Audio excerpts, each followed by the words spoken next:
Nandun yung dalawang lawyers. So, ano na ako, sabi ko, can I just think as a friend right now? Ayoko na mag-isip as a lawyer.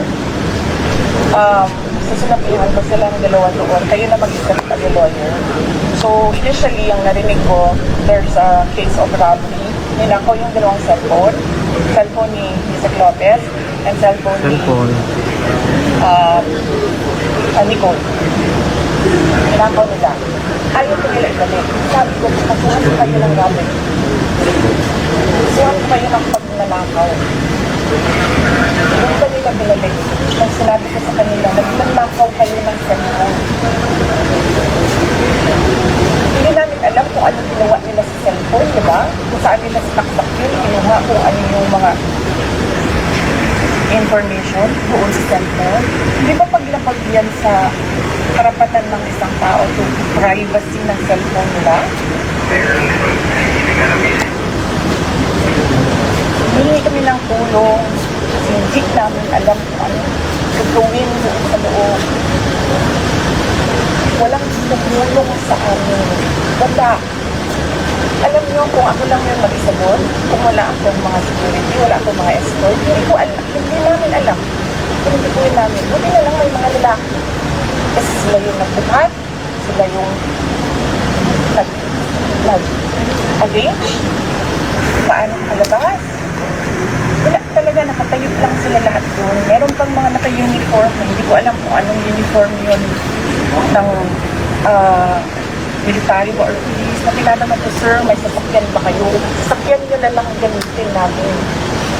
Walang ambulansya dumadating.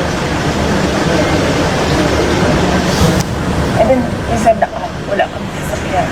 Pero paano? Isip ko pa, paano kayo nakaabot dito? Naglakad kayo? Ganun yun. Ganun yung walang pakialam sa buhay ng tao. Hindi na nahiya sa nanay. Hindi naman, sabi niya, hindi naman convict yan. Research person yan na nag-respeto sa kanila kahit alam niyang balik na ginagawa sa kanya. Nag-respeto siya. Pakiusap ko parang na lang matapos. Parang na matapos nila lang. Niligay nila doon. Kasi, nandun ako sa mga sabi natin sa mga. Eh, bakit? Sila po may-ari mo ng sila ni Congressman Tulong Duterte because siya, dahil sa kanya inasal yung mga kanina, nagpo-cooperate ako, nagiging mabait pa ako sa sabi ko, austerity measures yung pagkakay nila ng kuryente. Hindi lahat ng tao doon nagsasabi sa house, hindi pinapatay ang kuryente. Pinapatay ang aircon. Pero ang kuryente. Ang sabihin mo, ano nag-iakbang ng gobyerno sa ako? Kasi sabihin nila, kasi nandiyan na, so kailangan namin i-on ang aircon, kailangan namin i-on ang electricity. Ano kasi sinabi ko? I-off ninyo. Sinabihan ko. Ano yung pangalan ng general na yun? Sinabihan ko. Sabi ko, sir, hindi mo naman kailangan kuryente. Hindi mo kailangan ng aircon. Sa opisina ko, hindi ako nag-aircon. Ayaw ko ng aircon. And it turns out, nalaman ko, sira pala din talaga yung aircon sa opisina ng Bogor. So wala talagang aircon doon. Last ko ba siya?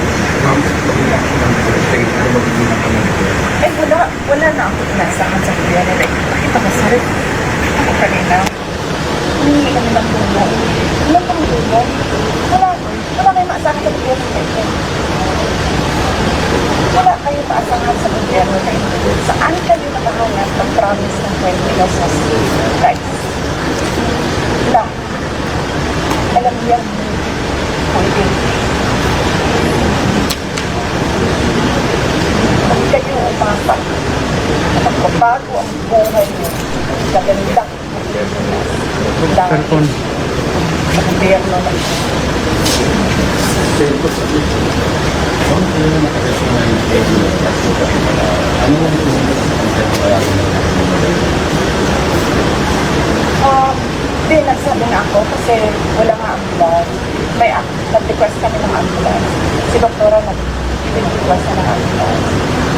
Request kami na nag-request. Hindi na yung ambulance. I don't know, gano'n ka pa how many hours yung ambulance yun? 3 hours ang ambulance kasi wala pa naman nangyayari kanina eh. Walang nangyayari. Ang gagawa lang niya, umiiyak siya, yes. Pero sinasabi lang namin na she's not safe. She fears for her life. Hindi na niya isip na maayos. Tapos sige na nga, nangyari na.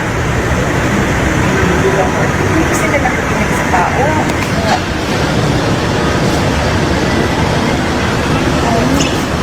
last pa lang naman. Kasi sa mga sabi ko, 1662 gawa sila sa dito. Bukas ko yung Dubai.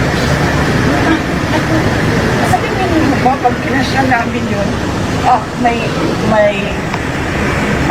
apology. Hindi, ang gagawin lang yan nila, pagtatakpan nila kung ano yung ginawa nila. Sinungaling yung mga buhay na yan.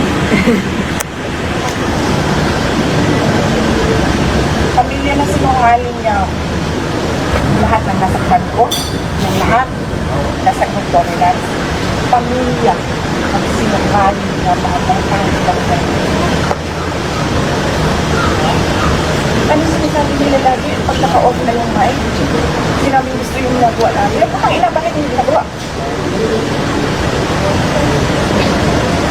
Diba? Sorry, may pasensya na. Sabi ko, hindi, bakit personal? Bakit personal? Sinira niyo yung pangalan ko. Okay lang yan. Pagpatayin niyo yung kasama ko sa Olympic. Kapag hindi na kami mag-cooperate na. Hindi kami magpapakulong sa inyo. Hindi kami ng tulong kanina, walang tumulong sa amin. Sabi niyo yung abogado kanina, bordering on homicide. Attempted homicide. Nagsasabi ako sa mga taong nakatayo doon. Sabi ko, ano ba may naantay natin? Antayin ba natin ito na mamatay bago tayo pumunta sa hospital? Pag namatay, sa hospital pagkirap ng porulot. Nangangilan natin. Tanong. Hopeless. Hopeless. Sabi ko, we're on the road to hell. Can't be going to nowhere. I'm telling you. Then, nagpapupuntahan bayan eh. Wala silang ginagawa. Galing ako sa loob. Naging cabinet member. Wala silang ginagawa. Totoo lang. And, personal knowledge mo lang. Si I was there. Sat there. Listen. Need to